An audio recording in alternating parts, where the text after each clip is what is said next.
Hello everyone public. आज हम लोग मूविंग चार्जेस एंड मैग्नेटिज्म जो चौथा एक्सरसाइज है फिजिक्स का, उसमें आज हम लोग तीसरा लेक्चर करने जा रहे हैं पब्लिक। 2 लेक्चर ऑलरेडी करवाए हैं।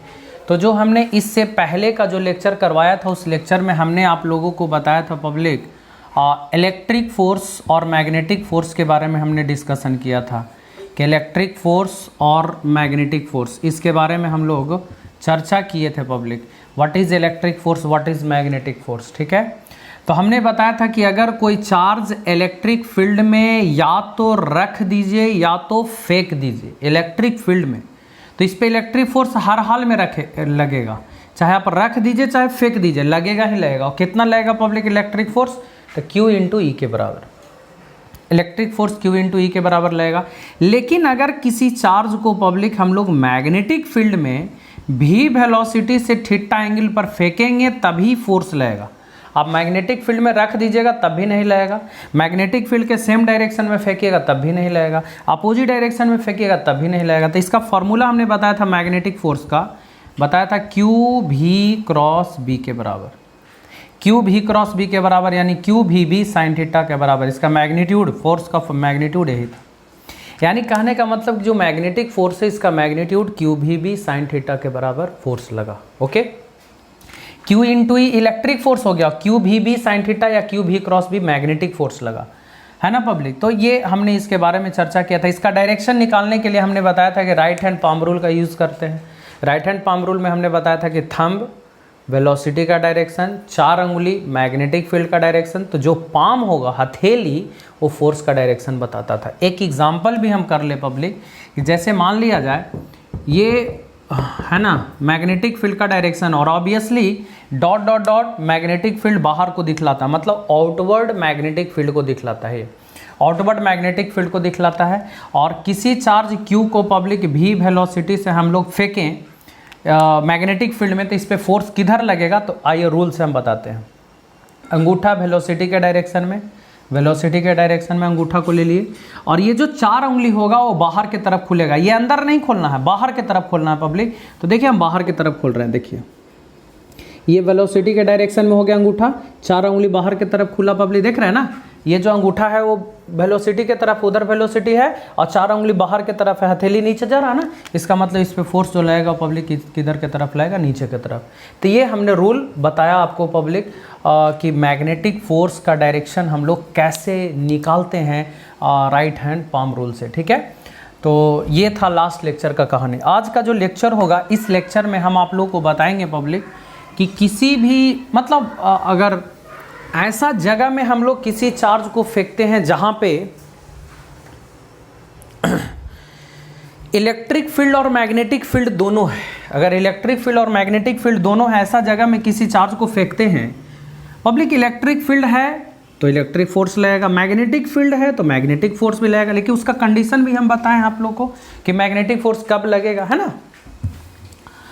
और अगर मान लिया जाए किसी रीजन में ऐसा क्षेत्र जहां पे इलेक्ट्रिक फील्ड भी है और मैग्नेटिक फील्ड भी है पब्लिक, तो उस चार्ज पे इलेक्ट्रिक फोर्स भी लगेगा और मैग्नेटिक फोर्स भी लगेगा और दोनों को जोड़ दिया जाए तो एक फोर्स बनता है, उसको हम लोग लॉरेंज फोर्स कहते हैं। ये 2 नंबर का सवाल आता है पब्लिक, लॉरेंज फोर्स। ये क्या होता है देख लीजिए, when a charge is thrown in the region where electric field and magnetic field both are present. When a charge is thrown in the region where electric field and magnetic field both are present, then मतलब ऐसा क्षेत्र में फेंकना है जहाँ पे electric field भी मौजूद है और मैग्नेटिक फील्ड भी मौजूद है, ठीक है। Then charge will experience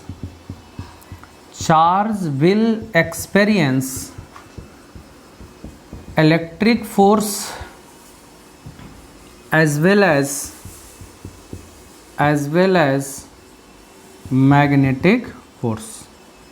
charge will experience electric force as well as magnetic force. The sum of, sum मतलब जोड़, the sum of electric force and magnetic force, electric force and magnetic force is called, उसको हम लोग कहते हैं public Lorentz force. उसको हम लोग लॉरेंज फोर्स कहते हैं। मतलब कहने का कि कोई चार्ज है, हम लोग ऐसा रीजन में फेंक दिए जहाँ पे इलेक्ट्रिक फील्ड भी है, मैग्नेटिक फील्ड भी है, और उसको हम लोग फेंक दिए भी वेलोसिटी से, तो इस चार्ज पे इलेक्ट्रिक फोर्स भी लगेगा पब्लिक। और इलेक्ट्रिक फोर्स का फॉर्मूला हो जाएगा आपका electric force plus magnetic force, है ना। और इलेक्ट्रिक फोर्स का फॉर्मूला हो जाएगा क्यू ई, और मैग्नेटिक फोर्स का फॉर्मूला हो जाएगा क्यू भी क्रॉस बी के बराबर। अगर दोनों में क्यू कॉमन करते हैं हम लोग तो ऐसे आ जाएगा vector E plus vector B plus vector B, sorry vector B cross vector B.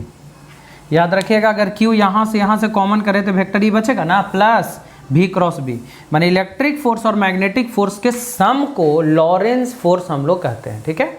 Lorentz force electric force और मैग्नेटिक फोर्स का सम।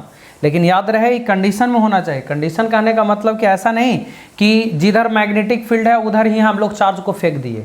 आप लोग को मालूम है ना कि जिस डायरेक्शन में मैग्नेटिक फील्ड है उसी डायरेक्शन में अगर चार्ज को फेंकिएगा तो उस पर मैग्नेटिक फोर्स लगेगा नहीं। मैग्नेटिक फील्ड के अपोजिट फेंकिएगा तब भी नहीं लगेगा। रख दीजिएगा इलेक्ट्रिक फील्ड मैग्नेटिक फील्ड है और रख दीजिएगा सिर्फ चार्ज को, तो उस पर इलेक्ट्रिक फोर्स तो लगेगा लेकिन मैग्नेटिक फोर्स नहीं लगेगा।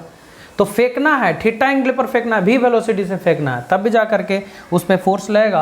और वो फोर्स का formula Q into E plus Q भी क्रॉस बी के बराबर electric force plus magnetic force का सम लॉरेंज फोर्स कहलाता है। लॉरेंज बल इसको कहते हैं पब्लिक। और ये 2 नंबर का क्वेश्चन आता है बोर्ड एग्जामिनेशन में, ठीक है, नोट कर लेंगे इसको।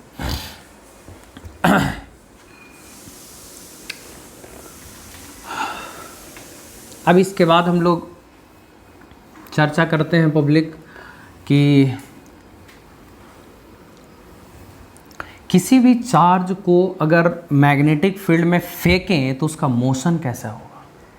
मतलब motion of A charge in magnetic field, कि मैग्नेटिक फील्ड में अगर किसी चार्ज को हमने फेंका तो उसका मोशन कैसा होगा। हेडिंग यहाँ पे हम लोग बनाते हैं कि motion of A charge in magnetic field, है ना। कुछ कुछ हम लोग यहाँ पे मैकेनिक्स यूज़ करेंगे पब्लिक, छोटा छोटा कॉन्सेप्ट है, क्लियर हो जाएगा कि अगर चार्ज को मैग्नेटिक फील्ड में रखेंगे तब तो फोर्स ही नहीं लगेगा, फेंकना है, फेंकेंगे तो उसका मोशन कैसा होगा।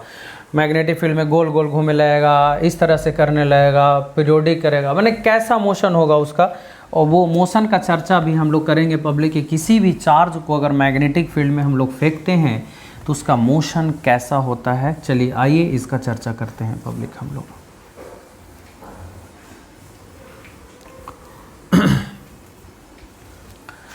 Motion of A charge in magnetic field, magnetic field में चार्ज का मोशन। पहला केस हम लोग ले रहे हैं कि when charge is thrown in magnetic field perpendicularly.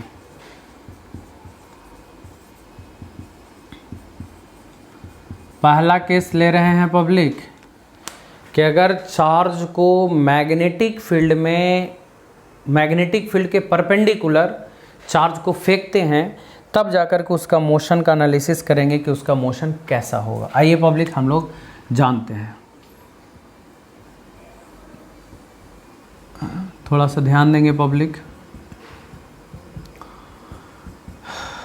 समझ रहे होंगे कि ये मैग्नेटिक फील्ड है और किधर की तरफ है मैग्नेटिक फील्ड ये भी आप समझ रहे होंगे। अंदर कलम का नीब अंदर की तरफ है तो अंदर की तरफ मैग्नेटिक फील्ड का डायरेक्शन। ओके, किसी चार्ज Q को पब्लिक प्लस Q चार्ज को हम लोग भी वेलोसिटी से ऐसे फेंके हैं, ये मैग्नेटिक फील्ड अंदर और भी वेलोसिटी से चार्ज को हम लोग उधर फेंके हैं, ठीक है। प्लस क्यू चार्ज है, और इस प्लस क्यू चार्ज को पब्लिक हम लोग भी वेलोसिटी से उधर फेंके और मैग्नेटिक फील्ड अंदर है, मैग्नेटिक फील्ड अंदर है, ध्यान रखिएगा, अंदर मैग्नेटिक फील्ड है, भी वेलोसिटी से उधर फेंके, ऑब्वियसली परपेंडिकुलर होगा, मतलब मैग्नेटिक फील्ड पब्लिक इस डायरेक्शन में है, अंदर के डायरेक्शन में है ना, और हमने किसी चार्ज को पब्लिक ऐसे फेंके हैं, उस डायरेक्शन में फेंके हैं, और मैग्नेटिक फील्ड अंदर के तरफ है, ऑब्वियसली परपेंडिकुलर है, आप देख सकते हैं, है ना। तो ये परपेंडिकुलर है पब्लिक, हमने चार्ज को मैग्नेटिक फील्ड में परपेंडिकुलर फेंका। अब जब फेंकें तो फेंकने के बाद ये क्या सीधा जाएगा, उधर जाएगा, ऐसे गोल गोल घूम, क्या होगा उसका चर्चा हम लोग करते हैं पब्लिक। तो देखिए जैसे ही फेंकेंगे हम लोग इस पे पब्लिक, इस चार्ज पार्टिकल पे फोर्स लगेगा, चार्ज पर फोर्स लगेगा, फोर्स किधर लगेगा, तो फोर्स का भी जानकारी हम ऑलरेडी दी है कि फोर्स का डायरेक्शन अगर निकालना हो तो राइट हैंड पाम रूल का इस्तेमाल करते हैं। और राइट हैंड पाम रूल क्या कहलाता है कि अंगूठा को वेलोसिटी के डायरेक्शन की तरफ ले जाना है, तो this is the direction of velocity, magnetic field अंदर है, हथेली किधर जा रहा है, ऊपर, वेलोसिटी का डायरेक्शन इधर होगा पब्लिक, और मैग्नेटिक फील्ड अंदर, तो हथेली किधर जाएगा पब्लिक, ऊपर, वेलोसिटी के डायरेक्शन में अंगूठा को चारों उंगली अंदर, क्योंकि मैग्नेटिक फील्ड इनवर्ड है, अंदर है, तो हथेली ऊपर जा रहा है, इस पर फोर्स ऊपर की तरफ लगेगा, यानी मैग्नेटिक फोर्स ऊपर की तरफ लगेगा पब्लिक। कोई प्रॉब्लम? अब ये जो मैग्नेटिक फोर्स ऊपर लगा और वेलोसिटी का डायरेक्शन इधर है, आइए थोड़ा सा हम पब्लिक सर्कुलर मोशन का जिक्र करते हैं, थोड़ा सा।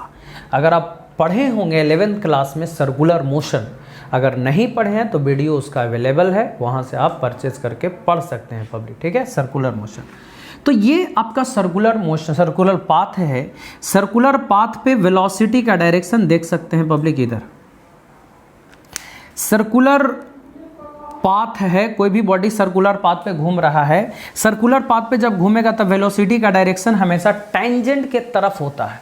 अगर यहाँ पे आप वेलोसिटी का डायरेक्शन निकालिए तो यहाँ पे टेंजेंट खींचेंगे, माने जिस पॉइंट पे भी वेलोसिटी का डायरेक्शन निकालना है वहाँ पे टेंजेंट आप खींच दीजिए।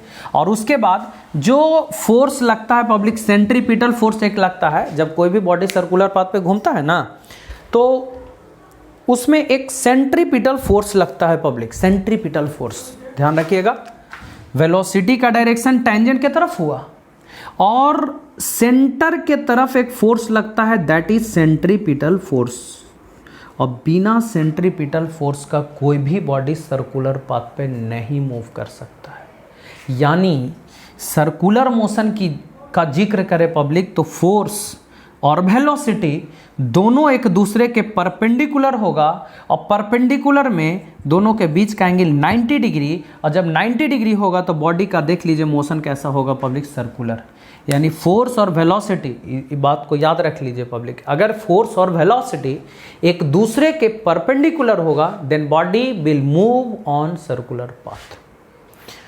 यहाँ पे भी कुछ ऐसा सिचुएशन है कि चार्ज को हमने तो फेंका, लेकिन पब्लिक फोर्स जो लग रहा है वेलोसिटी के परपेंडिकुलर लग रहा है। तो जैसे ही वेलोसिटी और फोर्स एक दूसरे के परपेंडिकुलर होगा तो चार्ज का जो मोशन होगा पब्लिक, वो कैसा मोशन होगा, सर्कुलर पाथ होगा। यानी कहने का मतलब कि अगर कोई भी बॉडी को v वेलोसिटी से मैग्नेटिक फील्ड के परपेंडिकुलर अगर हम लोग फेंकते हैं तो बॉडी सर्कुलर पाथ पे मूव करता है, और सर्कुलर पाथ पे जब मूव करेगा पब्लिक तो इसका मोशन जो होगा वो सर्कुलर मोशन होगा, ऑब्वियसली, है ना। when charge is thrown in magnetic field perpendicularly then charge particle will move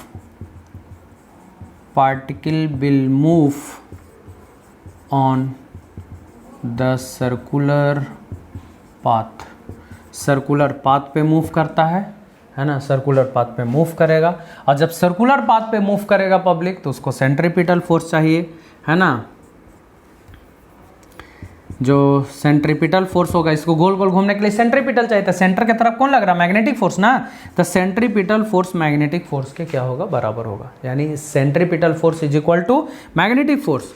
अब सेंट्रीपिटल फोर्स का क्या फॉर्मूला होगा पब्लिक, सेंटर की तरफ है ना, तो सेंट्रीपिटल फोर्स का फॉर्मूला आप लोग जानते होंगे, mv²/r, सर्कुलर मोशन में पढ़ना है। सेंट्रीपिटल फोर्स का जो अभिकेंद्री बल, इसको हिंदी में कहते हैं पब्लिक, और उसका फॉर्मूला होता है mv²/r। और एफबी क्या हुआ, मैग्नेटिक फोर्स, और मैग्नेटिक फोर्स का फॉर्मूला जानते होंगे, QVB sin थीटा, तो थीटा की जगह पर 90 डिग्री ना, क्योंकि वेलोसिटी इधर है, मैग्नेटिक फील्ड अंदर है, दोनों के बीच का एंगल कितना डिग्री है 90, तो साइन 90 का वैल्यू कितना हो जाएगा पब्लिक यहाँ पे 1। तब यहाँ से क्या हो जाएगा mv/r is equal to Q B, क्योंकि एक भी से एक भी चला गया, तो mv/r इज इक्वल टू क्या होगा q इंटू बी, साइन 90 का वैल्यू तो 1 हो गया। अब बता दीजिए पब्लिक कि r जो रेडियस है, r रेडियस देख लीजिए कितना होगा mv/qb के बराबर। यानी कहने का मतलब ये कि अगर ये बॉडी सर्कुलर पाथ पे मूव करेगा तो उसका जो रेडियस होगा वो mv/qb के बराबर होगा। यानी इतना रेडियस के सर्कुलर पाथ पे कोई बॉडी घूमेगा पब्लिक, लेकिन कब, जब उसको हम लोग मैग्नेटिक फील्ड में परपेंडिकुलरली फेंकेंगे तब इतना रेडियस के सर्कुलर पाथ पे घूमेगा। ये रेडियस हो गया पब्लिक। अच्छा, रेडियस तो खैर हो गया। अब अगर हम बात करते हैं पब्लिक कि टाइम कितना लगेगा एक चक्कर घूमने में, टाइम पीरियड की बात करें पब्लिक हम लोग, टाइम पीरियड एक चक्कर घूमने में समय कितना लगेगा, तो समय बराबर होता है दूरी बटा चाल, डिस्टेंस बाय स्पीड। एक चक्कर में डिस्टेंस हो जाएगा 2πr, और कितना स्पीड से चल रहा है पब्लिक, भी स्पीड से चल रहा है ना, और डिस्टेंस हो जाएगा 2πr, एक चक्कर में 2πr/v, तो t बराबर 2π/v, और r हो गया रेडियस, और रेडियस के जगह पर देख लीजिए कितना होगा पब्लिक mv/qb, भी से भी कैंसिल ना, तब यहाँ से t बराबर हो जाएगा 2πm बटा कितना qb के बराबर। ये हो गया आपका टाइम पीरियड कि इसको घूमने में कितना टाइम लगेगा, तो 2πm/qb के बराबर। अगर हम फ्रीक्वेंसी की बात करें तो फ्रीक्वेंसी का फॉर्मूला होता है 1/t, 1/टाइम पीरियड, और 1/टाइम पीरियड माने उल्टा, इसको उल्टा करेंगे तो फ्रीक्वेंसी निकल जाएगा, तो qb/2πm के बराबर निकल जाएगा। ठीक है, तो इस तरह से ध्यान देना है पब्लिक कि अगर किसी चार्ज को मैग्नेटिक फील्ड में अगर आपने परपेंडिकुलर फेंका तो वो बॉडी सर्कुलर पाथ पे घूमेगा, क्योंकि फोर्स और वेलोसिटी एक दूसरे के परपेंडिकुलर जब हो तो बॉडी सर्कुलर पाथ पे घूमता है। सेंट्रीपिटल फोर्स मैग्नेटिक फोर्स के द्वारा दिया जाएगा, बराबर कर दिए दोनों को, यहाँ से रेडियस निकल गया, टाइम पीरियड निकाले, फ्रीक्वेंसी निकाले। तो इस तरह से ध्यान देना, नोट कर लीजिए इसको।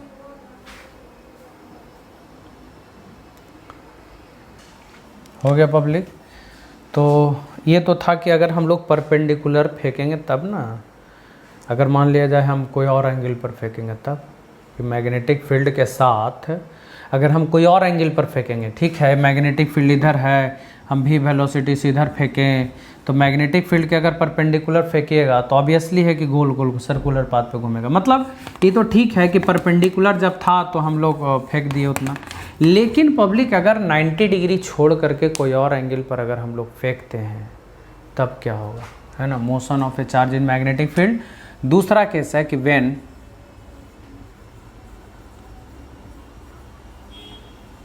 charge is thrown in magnetic field, when charge is thrown in magnetic field at an angle theta, at an angle theta with magnetic field theta other than 90 degree, माने 90 डिग्री छोड़ करके अगर कोई और एंगल पर अगर हम लोग किसी भी चार्ज को फेंकते हैं मैग्नेटिक फील्ड में तब उसका मोशन कैसा होगा। When charge is thrown in magnetic field at an angle theta other than 90 degree, माने 90 डिग्री छोड़ करके अगर कोई और एंगल पर हम लोग अगर फेंकते हैं पब्लिक, है ना, तब क्या होगा। ठीक है, when charge is thrown in magnetic field at an angle theta other than 90 degree, then देखिए ऐसे पब्लिक, ये आपका हो गया मैग्नेटिक फील्ड और ये हो गया आपका वेलोसिटी। तो पब्लिक और किसी भी चार्ज को पब्लिक मैग्नेटिक फील्ड में भी वेलोसिटी से थीटा एंगल पर फेंके 90 डिग्री छोड़ करके, 90 डिग्री करते तब तो गोल गोल घूमने लगता, लेकिन पब्लिक इस वेलोसिटी का दो कंपोनेंट होगा, एक होगा भी कॉस थीटा और एक इधर होगा वो भी साइन थीटा। आप लोग को मालूम होगा कि थीटा जिसके साथ सटा रहता है उधर कंपोनेंट कॉस में होता है और जिधर हटा रहता है उधर कंपोनेंट साइन में होता है। अब आप देख लीजिए ये जो भी कॉस थीटा है ये मैग्नेटिक फील्ड के सेम डायरेक्शन में जा रहा है, ये जो भी कॉस थीटा है मैग्नेटिक फील्ड के सेम डायरेक्शन में है ना, तो ये जो भी कॉस थीटा है मैग्नेटिक फील्ड के सेम डायरेक्शन में है, ठीक है, और ये जो भी साइन थीटा है मैग्नेटिक फील्ड के पर, माने अब दो वेलोसिटी आपके पास हो गया, एक वेलोसिटी जो मैग्नेटिक फील्ड के परपेंडिकुलर है v sin थीटा, और एक वेलोसिटी जो v cos थीटा वो मैग्नेटिक फील्ड के सेम डायरेक्शन में। मतलब मैग्नेटिक फील्ड के परपेंडिकुलर अगर वेलोसिटी है, मतलब v sin theta magnetic field के परपेंडिकुलर है। और अभी हम तुरंत बताएं कि अगर वेलोसिटी मैग्नेटिक फील्ड के परपेंडिकुलर हो then body will move on circular path. तो अगर पब्लिक वेलोसिटी मैग्नेटिक फील्ड के परपेंडिकुलर है ना v sin थीटा, तो इसके वजह से गोल गोल घूमेगा, सर्कुलर पाथ पे घूमेगा पब्लिक, इस वेलोसिटी के वजह से, क्योंकि ये वेलोसिटी मैग्नेटिक फील्ड के परपेंडिकुलर है। और ये जो वेलोसिटी है v cos थीटा वो आगे की तरफ ले जाएगा मैग्नेटिक फील्ड के सेम डायरेक्शन में। यानी कहने का मतलब कि एक वेलोसिटी गोल गोल घुमाएगा और दूसरा वेलोसिटी आगे की तरफ ले जाएगा। इसका मतलब कि इसका जो मतलब मोशन होगा गोल गोल घूमते हुए आगे की तरफ जाएगा। आप समझ सकते हैं पब्लिक कि गोल गोल घूमते हुए आगे की तरफ जाएगा तो ये मोशन कैसा होगा, helical path. Then charge particle will move on helical path, helical path पे मूव करेगा। याद रखिएगा, हेलिकल पाथ पे मूव करेगा पब्लिक। अच्छा, हमने क्या बताया, गोल गोल घूमने के लिए सेंट्रीपिटल फोर्स चाहिए, और वो सेंट्रीपिटल कौन देगा, मैग्नेटिक फोर्स। ठीक है पब्लिक, सेंट्रीपिटल फोर्स का फॉर्मूला mv²/r। तब बताइए गोल गोल जो घूम रहा है वो किसके वजह से घूम रहा है, v sin थीटा के वजह से। गोल गोल जो घूम रहा है किसके वजह से घूम रहा है, v sin थीटा के वजह से। और जो आगे जा रहा है वो v cos थीटा के वजह से आगे जा रहा है। गोल गोल जो घूम रहा है वो v sin थीटा के वजह से घूम रहा है। सेंट्रीपिटल फोर्स mv²/r, v के जगह पर हो गया पब्लिक v sin थीटा, तो mv² और बटा रेडियस मान लेते हैं कितना public, r is equal to magnetic force का फॉर्मूला। तो पब्लिक किसी चार्ज को v वेलोसिटी से मैग्नेटिक फील्ड में फेंकेंगे तो मैग्नेटिक फोर्स का फॉर्मूला क्या होता है, QVB sin थीटा हो गया। यानी इस चार्ज पे जो मैग्नेटिक फोर्स लगेगा वही सेंट्रीपिटल फोर्स देगा, और सेंट्रीपिटल फोर्स का फॉर्मूला देख लीजिए mv²/r, v sin थीटा का स्क्वायर, क्योंकि गोल गोल घूम रहा है v sin थीटा के द्वारा। पब्लिक यहाँ से देख सकते हैं mv² sin² थीटा और divided by r is equal to QVB sin theta के बराबर। पब्लिक यहाँ से v से v कैंसिल हो गया और साइन से साइन कैंसिल हो गया, यहाँ बच गया mv sin theta divided by r is equal to q into B. अगर हम सिर्फ r की बात करें, बोले रेडियस की बात करें पब्लिक r, तो यहाँ पे हो जाएगा mv sin थीटा बटा QB के बराबर। यानी जो रेडियस होगा पब्लिक, इस हेलिकल पाथ का जो रेडियस होगा है ना, हेलिक्स का जो रेडियस होगा वो mv sin थीटा बटा QB के बराबर होगा। ठीक है। अच्छा, अगर हम टाइम पीरियड की बात करें कि एक बार जब घूमेगा, ऐसे ही से चल रहा है ना, हेलिकल पाथ पे चल रहा है, आगे बढ़ते जा रहा है, तो एक बार जब घूमेगा तो उसमें टाइम कितना लगेगा, तो टाइम का फॉर्मूला होता है 2πr/v। 2πr/v एक चक्कर में कितना डिस्टेंस कवर करेगा, 2πr, और किस स्पीड से गोल गोल घूम रहा है, v sin थीटा, तो v sin थीटा स्पीड लेंगे हम लोग, तो 2π/v sin थीटा, और r हो गया पब्लिक रेडियस। अगर हम रेडियस की बात करें तो क्या हो जाएगा, mv sin थीटा बटा QB। Public v sin theta से v sin थीटा गया, तो अब बताइए टाइम पीरियड 2πm/QB के बराबर आया कि नहीं। जो पहले टाइम था वही टाइम यहाँ पे भी आ गया। अगर फ्रीक्वेंसी की बात करें पब्लिक, तो फ्रीक्वेंसी का फॉर्मूला होता है 1/t। 1/t मैंने उल्टा करेंगे, यानी QB/2πm के बराबर इसका फ्रीक्वेंसी हो गया। यानी फ्रीक्वेंसी जो हो गया इसका पब्लिक, ये जो घूमने का जो फ्रीक्वेंसी है, एक सेकंड में कितना बार ऑसिलेट कर रहा है, तो वो जो हुआ पब्लिक वो QB/2πm के बराबर। इसमें एक टर्म और इस्तेमाल होगा पब्लिक, पिच। देखिए अभी यहाँ है, एक टाइम की पीरियड के बाद यहाँ पहुँचेगा, अगला टाइम पीरियड में यहाँ पहुँचेगा, अगला टाइम पीरियड में यहाँ पहुँचा, तो एक टाइम पीरियड में जो डिस्टेंस कवर करेगा ना उसको कहते हैं हम लोग पिच। यानी distance covered by charge in one time period. एक टाइम पीरियड में जो डिस्टेंस कवर करेगा उसको हम लोग क्या कहते हैं पब्लिक, पिच। यानी अगर हम पिच की बात करें, नोट कर लीजिएगा इसको, और हम जरा सा पिच के बारे में डिफाइन कर दें पब्लिक। पिच, और हम लोग इसको x से डिनोट करते हैं, है ना, और ये हो जाएगा कि distance covered by charge in one time period 1 time period along magnetic field, along magnetic field, magnetic field के लॉन्ग, मैग्नेटिक फील्ड के लॉन्ग जो एक टाइम पीरियड में जो डिस्टेंस कवर करेगा उसको हम लोग कहते हैं पब्लिक पिच, और पिच डिस्टेंस होता है, और डिस्टेंस का फॉर्मूला क्या होता है, स्पीड इनटू टाइम। बताइए कि उधर जा रहा है कितना स्पीड से जा रहा है, v cos थीटा, और टाइम पीरियड माने एक टाइम पीरियड कितना हुआ पब्लिक, t का वैल्यू आया है देख लीजिए 2πm/qb। तो ये हो गया आपका पिच का वैल्यू, यानी कहने का मतलब कि radius of helical path, time period, frequency, pitch, तो इस तरह से पब्लिक हम लोग निकालते हैं। यानी अगर कोई भी चार्ज मैग्नेटिक फील्ड में परपेंडिकुलरली फेंका जाता है तब तो ठीक है, गोल गोल घूमेगा। अगर परपेंडिकुलरली नहीं फेंका जाता, माने 90 डिग्री छोड़ करके कोई और एंगल पर फेंका जाता है public, then body will move on कैसा पाथ, हेलिकल पाथ। ये जो पाथ है ना हेलिकल पाथ है, हेलिकल पाथ पे मूव करेगा, जिसका radius, time period, frequency, pitch हम चारों चीज़ निकाल चुके हैं। ठीक है, तो इस लेक्चर में इतना है पब्लिक, इसको कंप्लीट कीजिए। अगले लेक्चर में दोनों चीज़ से रिलेटेड सवाल करेंगे हम लोग, न्यूमेरिकल्स प्रॉब्लम करेंगे, मैग्नेटिक फोर्स से भी सवाल कुछ करना हम लोग को, 3-4 टॉपिक से रिलेटेड सवाल जोड़ करके करेंगे 1-2 लेक्चर। उसके बाद फिर हम लोग पढ़ेंगे साइक्लोट्रॉन डिवाइस है पब्लिक, साइक्लोट्रॉन पढ़ेंगे, और उसके बाद फिर हम लोग बायोट सावर्ट लॉ पढ़ेंगे। Okay, thank you.